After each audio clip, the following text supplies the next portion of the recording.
আমরা এই ভাদুরিয়া চৌমাথাতে দাঁড়িয়ে শান্তিপূর্ণ অবস্থান এই আন্দোলনের মাধ্যম দিয়ে আমরা আপনাদেরকে এই মেসেজ দিতে চাই, আমরা হিন্দু মুসলিম শিখ ইসাই সমস্ত ধর্মের মানুষ একই বৃন্দে মোরা দুটি কুসুম।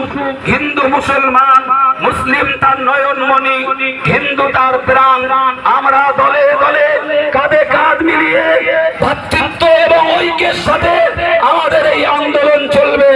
আমাদের এই আন্দোলন হাজারো বছর এই ভারতবর্ষের জমিনে আমরা সম্প্রীতি এবং সৌহার্দ্যের সঙ্গে আছি।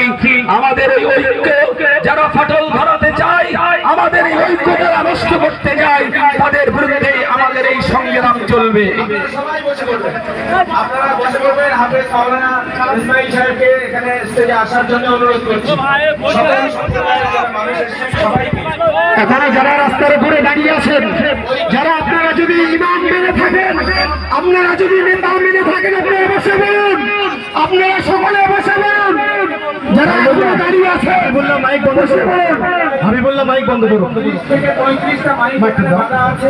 মাইকটা দাও। এখান থেকে ভাদুরিয়া থানা প্রায় ভাদুরিয়া সবজিহাট এদিকে ভিডিও অফিস পর্যন্ত প্রায় মাইক বাঁধা আছে। এই গাড়ি ড্রাইভার কোথায় আছে? দুটো মাইক বাঁধা আছে। যে ড্রাইভার আছে, আমি আমাদের মাওলানা সাহেবকে নামিয়ে তুমি এক কাজ করো, আসার জন্য অনুরোধ করছি। দিলকোর মাঠে গাড়িটা রেখে দাও। এই যারা গাড়ি চালায় তাদের নামিয়ে দাও। ওই মাইকটা ভাই ফেলে দিও না। ওই